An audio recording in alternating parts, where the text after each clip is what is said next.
नमस्कार और the deep dive में आपका स्वागत है। आज हमारे हाथ 1971 का एक दस्तावेज लगा है। ये एक सवाल जवाब का सिलसिला है आचार्य रजनीश और पेरिस के एक डॉक्टर जॉन जॉर्जेस हेनरॉट के बीच। और दिलचस्प बात यह है कि डॉक्टर हेनरॉट ने जो सवाल 50 साल पहले पूछा था वो आज भी उतना ही ताज़ा लगता है। शायद आज तो और भी ज्यादा लोग उससे जुड़ाव महसूस करेंगे। बिल्कुल। उन्होंने बातचीत की शुरुआत एक बहुत ही गहरी समस्या से की। उन्होंने कहा, हम अपनी बुद्धि का, अपने तर्क का इतना ज्यादा इस्तेमाल करते हैं कि जिंदगी को सिर्फ उसी चश्मे से देखने लगते हैं। और नतीजा, जिंदगी उबाऊ, नीरस और बेजान लगने लगती है। एक तरह से उन्होंने हमारी आज की बेचैनी का पूरा सार एक लाइन में कह दिया। और यही आज हमारी खोजबीन का विषय है। हम इस बातचीत को एक पहेली की तरह देखेंगे।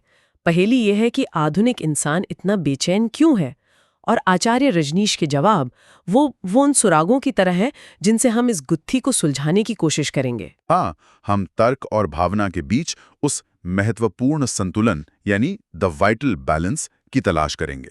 बिल्कुल। तो चलिए इस पहेली को सुलझाना शुरू करते हैं। डॉक्टर का सवाल तो सीधा था, हम बुद्धि का ज्यादा इस्तेमाल कर रहे हैं इसलिए जीवन नीरस है। पर रजनीश का पहला जवाब ही इस पूरी थ्योरी को पलट देता है। हाँ, उन्होंने कहा कोई भी अपनी बुद्धि का बहुत ज्यादा इस्तेमाल कर ही नहीं सकता। यही तो, ये पहला ही चौंकाने वाला मोड़ है। वो कहते हैं कि इंसान अपनी दिमागी क्षमता का मुश्किल से 10 या 15% ही इस्तेमाल करता है। आइंस्टाइन जैसे लोग भी 15% तक ही पहुंच पाए।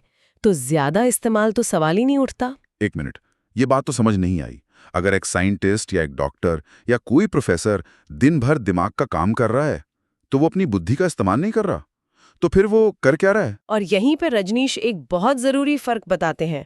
वो कहते हैं कि जिसे हम बौद्धिक काम या इंटेलेक्चुअल वर्क कहते हैं, उसमें से ज्यादातर काम असल में बौद्धिक है ही नहीं। अच्छा, वो बस यांत्रिक है, यानी मैकेनिकल। मैकेनिकल कैसे? जैसे एक गणितज्ञ जब कोई सवाल हल करता है तो शायद पहली बार उसे अपनी बुद्धि लगानी पड़ती है, लेकिन जब वो उसी तरह के 100 सवाल हल कर लेता है तो वो बुद्धि का काम नहीं रह जाता। दिमाग एक ट्रेन्ड कंप्यूटर की तरह बस उस प्रक्रिया को दोहराता है। अच्छा, तो एक बार जब पैटर्न समझ आ गया तो वो काम एक आदत बन जाता है, चुनौती नहीं रहता। बिल्कुल। तो अगर बुद्धि का ज्यादा इस्तेमाल समस्या नहीं है तो हम वापस उसी सवाल पर आ जाते हैं, जिंदगी नीरस क्यों लगती है? ये तो एक पहेली बन गई। और रजनीश इसी पहेली को एक झटके में सुलझा देते हैं। वो कहते हैं समस्या ये नहीं कि आप एक पैर यानी बुद्धि का बहुत ज्यादा इस्तेमाल कर रहे हैं।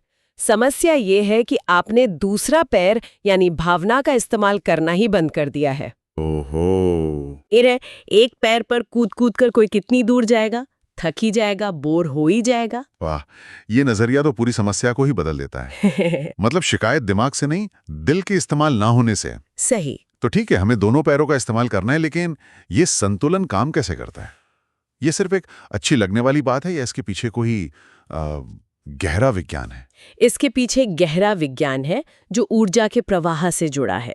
रजनीश समझाते हैं कि हमारा व्यक्तित्व एक बहती हुई नदी की तरह है, एक ऊर्जा है। जब ये ऊर्जा सिर से होकर गुजरती है और तार्किक रूप से काम करती है तो हम उसे बुद्धि कहते हैं। और जब वही ऊर्जा दिल से होकर गुजरती है, भावनात्मक रूप से, तो हम उसे हृदय कहते हैं। तो ये दो अलग अलग चीजें नहीं है? नहीं, बल्कि एक ही ऊर्जा के दो अलग अलग रास्ते हैं। और शायद इसीलिए जब हम एक ही रास्ते पर चलते रहते हैं तो थक जाते हैं। बिल्कुल। और यहीं से विश्राम यानी रिलैक्सेशन का असली मतलब समझ आता है। अच्छा। आराम का मतलब काम बंद कर देना नहीं है। वैज्ञानिक रूप से आराम का मतलब है ऊर्जा को एक विपरीत चैनल में, एक ऑपोजिट चैनल में मोड़ देना। जैसे अगर एक वैज्ञानिक दिन भर कोई मुश्किल समस्या सुलझा रहा है तो उसका दिमाग एक सक्रिय, एक मैस्कुलिन अवस्था में है। वो लगातार कोशिश कर रहा है भेदने की, जीतने की। ठीक है। अब अगर वो आराम करने के लिए कोई उपन्यास पढ़ने लगता है तो क्या होता है? उसका दिमाग तुरंत एक निष्क्रिय, फेमिनिन अवस्था में चला जाता है। वो कुछ हल नहीं कर रहा, वो बस कहानी को अपने अंदर आने दे रहा है, उसे ग्रहण कर रहा है। अच्छा, तो ऊर्जा का चैनल बदल गया। हाँ, दिमाग के जिस हिस्से पर बोझ था वो अब आराम कर रहा है और दूसरा काम, असली आराम इसी से मिलता है। ये बात तो बहुत गहरी है। इसका मतलब ये है कि ये असंतुलन सिर्फ व्यक्तिगत नहीं है, ये तो पूरी दुनिया में दिखना चाहिए। और रजनीश यही कहते हैं, वो 1971 में कह रहे थे कि पश्चिम ने सदियों तक भावनाओं को दबाया और सिर्फ तर्क को बढ़ावा दिया। और नतीजा? वहां की युवा पीढ़ी तर्क और विज्ञान के खिलाफ विद्रोह कर रही है। वो ड्रग्स, ध्यान और अतार्किक चीजों की तरफ भाग रही है। और पूर्व में इसका उल्टा हुआ? हाँ, पूर्व ने तर्क को दबाया और भावनाओं को बहुत महत्व दिया। और अब नतीजा ये है कि पूर्व विज्ञान और टेक्नोलॉजी के लिए पागल हो रहा है। उनका एक बहुत दमदार वाक्य था, प्रकृति अपना बदला लेती है, हमेशा संतुलन वापस आकर ही रहता है। संतुलन, ये शब्द बार बार आ रहा है, पर इस संतुलन में जीना कितना मुश्किल हो सकता है, इसका एक बहुत अच्छा उदाहरण इस बातचीत में दी गई एक ज़ेन कहानी है। हाँ, वो कहानी इस पूरी बात का सार है। कहानी है कि एक बहुत माने हुए ज़ेन गुरु की मृत्यु हो गई और उनका सबसे खास शिष्य, जो खुद भी गुरु बनने वाला था, बच्चों की तरह फूट फूट कर रो रहा था। ये देखकर सब हैरान रह गए। लोगों ने उसे घेरा और कहा, ये आप क्या कर रहे हैं? आप तो हमें सिखाते हैं कि आत्मा अमर है, शरीर बस एक कपड़ा है। हाँ, फिर आप इस तरह क्यों रो रहे हैं? आपका ज्ञान कहाँ गया? और उस शिष्य का जवाब ही इस पूरी बातचीत की कुंजी है। उसने रोते रोते कहा, तुम सब सही कह रहे हो, मैं अब भी मानता हूँ कि आत्मा अमर है, मेरा ज्ञान कहीं नहीं गया। तो फिर? लेकिन ये ज्ञान मुझे रोने से नहीं रोकता। शायद मैं इस शरीर के लिए रो रहा हूँ जो इतना सुंदर था और अब कभी वापस नहीं दिखेगा। अच्छा। जीवन ऐसा ही है, विरोधाभासी, और मैं अपने विरोधाभासों के साथ पूरी तरह सहज हूँ। कमाल है। मतलब वो एक ही समय पर तर्क की आत्मा अमर है और भावना यानी शरीर खोने का दुख दोनों को जी रहा है, बिना किसी संघर्ष के। बिल्कुल। यही शायद वो वाइटल बैलेंस है। हाँ, उसने एक को दूसरे के लिए दबाया नहीं, उसने अपने आंसुओं को अपने ज्ञान से झूठा साबित करने की कोशिश नहीं की। वो दोनों के साथ एक ही पल में मौजूद था। ठीक है, तो ये तो समझ आ गया कि संतुलन क्या है, पर सवाल ये है कि हम इस एक तरफा असंतुलित जिंदगी में फंसते ही क्यों हैं? कोई तो वजह होगी कि पूरी की पूरी सभ्यता एक ही पैर पर कूदने लगती है। इसकी जड़ रजनीश के अनुसार समाज की अपनी जरूरतों में है। वो कहते हैं कि समाज को एक व्यक्ति में कोई दिलचस्पी नहीं है, समाज को चाहिए दक्षता यानी एफिशिएंसी। दक्षता? हाँ, समाज को आपसे आपका पूरा व्यक्तित्व नहीं चाहिए, उसे बस आपका वो हिस्सा चाहिए जो उसके काम का है। एक डॉक्टर का हाथ, एक इंजीनियर का दिमाग, एक सैनिक का शरीर। एक मिनट, ये तो बहुत बड़ा आरोप है। क्या वो ये कह रहे हैं कि हमारा पूरा सामाजिक और शिक्षा का ढांचा ही हमने पूरा इंसान बनाने की जगह एक उपयोगी पुर्जा बनाने के लिए डिजाइन किया गया है? वो यही कह रहे हैं। क्योंकि बाहर से तो यही लगता है कि यूनिवर्सिटी हमें ज्यादा काबिल बनाती है। इस विरोधाभास को कैसे समझे? उनका तर्क है कि समाज को एक जिंदा, सहज और अप्रत्याशित इंसान से डर लगता है। अनप्रेडिक्टेबल। हाँ, क्योंकि ऐसे इंसान को नियंत्रित नहीं किया जा सकता, उसे मैनेज नहीं किया जा सकता, वो कभी भी कुछ नया कर सकता है। समाज को एक मशीन चाहिए जिसका अनुमान लगाया जा सके, जो आज्ञाकारी हो। तो स्कूल, कॉलेज, दफ्तर? वो कहते हैं ये ऐसी फैक्ट्रियां हैं जो हमारी आत्मा की सहजता को मारकर हमें एक कुशल लेकिन बेजान मशीन में बदल देती हैं। और शायद इसीलिए हम विशेषज्ञता यानी एक्सपर्टीज के पीछे इतना भागते हैं, क्योंकि जब आप किसी एक चीज के एक्सपर्ट बन जाते हैं तो आप समाज के लिए बहुत उपयोगी और अनुमान लगाने योग्य हो जाते हैं। सही पकड़ा। हम एक ही ध्रुव के आदी उड़ जाते हैं क्योंकि उसमें हमें महारत हासिल होती है, आसानी होती है। लेकिन रजनीश यहाँ एक और चौंकाने वाली बात कहते हैं। वो कहते हैं कि कोई भी जीनियस अपने अंदर के बच्चे के बिना मौजूद नहीं हो सकता। बच्चे के बिना? हाँ। मतलब उसका जो तार्किक दिमाग है, उसकी ऊर्जा का स्रोत, उसका वो बचकाना अतार्किक मन ही है। ये बात तो आज के एक्सपर्ट पढ़ के बिल्कुल खिलाफ है। हम तो हमेशा विशेषज्ञता को बढ़ावा देते हैं। क्या इसका मतलब यह है कि किसी भी फील्ड में बड़े बदलाव के लिए हमें जानबूझकर बाहरी लोगों को लाना चाहिए? उनका तर्क तो यही कहता है। वो कहते हैं कि दुनिया में सभी महान आविष्कार और खोजें हमेशा किसी बाहरी व्यक्ति ने किए, किसी पेशेवर ने नहीं।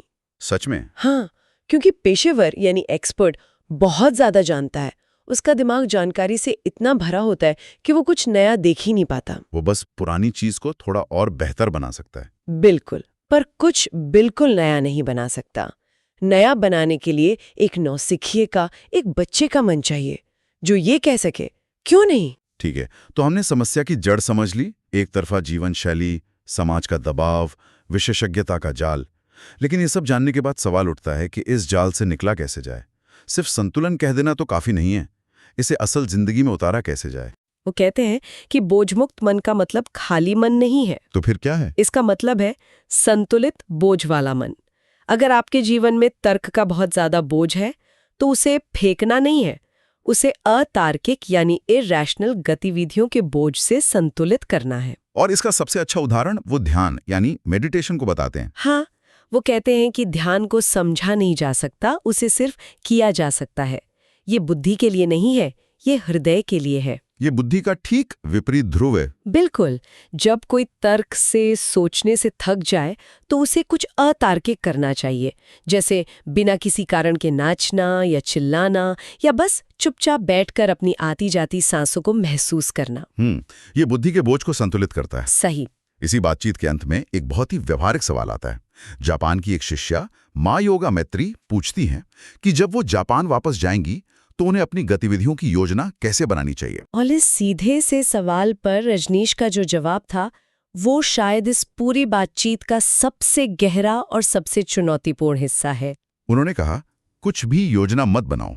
सोचिए, ये सुनना कितना अजीब है। वाह, ये सुनना और मानना दो अलग बातें हैं। मेरी तो पूरी जिंदगी प्लानिंग के इर्द गिर्द घूमती है। सुबह उठने से लेकर रात को सोने तक सब कुछ योजना से होता है। बिना योजना के काम करना तो अराजकता जैसा लगता है। क्या उनका मतलब था कि कोई लक्ष्य न रखें? नहीं, उनका मतलब लक्ष्यहीन होना नहीं था। वो आगे समझाते हैं, योजना हमेशा निराशा के बीज बोती है। निराशा के बीज। जब आप योजना बनाते हैं तो आप भविष्य के लिए अपेक्षाएं पैदा करते हैं, और जहां अपेक्षा होती है वहां निराशा निश्चित है। उनका संदेश था कि भविष्य को अपने हिसाब से चलाने की कोशिश मत करो। तो फिर काम कैसे करें? वो कहते हैं, बस काम करते जाओ, चीजें अपने आप आकार लेंगी। जैसे सांस लेने की कोई योजना नहीं बनाता, बस सांस लेता है। जब कोई चीज इतनी सहजता से होती है तो वो दिव्य हो जाती है। अच्छा। वो उस शिष्या से कहते हैं, तुम्हारी उपस्थिति ही काम करेगी, तुम्हें काम नहीं करना पड़ेगा। अगर तुम्हारे भीतर कुछ खिला है तो उसकी खुशबू खुद ब खुद फैलेगी, उसे फैलाने की योजना नहीं बनानी पड़ती। तो 1971 के इस संवाद की हमारी पड़ताल का सार यह निकलता है कि एक जिंदा और भरपूर जीवन का रहस्य बुद्धि को दबाने में नहीं, बल्कि अपने भावनात्मक, सहज और अतार्किक पक्ष को जगाने में है। हाँ, ये एक पंख से उड़ने की कोशिश छोड़ने और दोनों पंखों को एक साथ भरोसे से खोलने की कला है। और ये बातचीत अपने पीछे कुछ बहुत जरूरी सवाल छोड़ जाती है ना? बिल्कुल। इस जानकारी को जानने के बाद कोई अपने जीवन में इस संतुलन को कैसे खोज सकता है? हाँ, क्या जीवन का कोई ऐसा पहलू है जिसे अनजाने में दबाया जा रहा है? शायद तर्क के पक्ष में भावना को, या योजना बनाने और नियंत्रण रखने के पक्ष में सहजता और स्पॉन्टेनिटी को। सही। और शायद सबसे बड़ा सवाल ये है, अगली बार जब जीवन उबाऊ, सपाट और नीरस लगे तो क्या इसका जवाब कोई नया तार्किक समाधान खोजने के बजाय कुछ पूरी तरह से अतार्किक, बचकाना और सिर्फ आनंद के लिए करने में छिपा हो सकता है? यही विचार आज की इस गहरी खोजबीन का अंतिम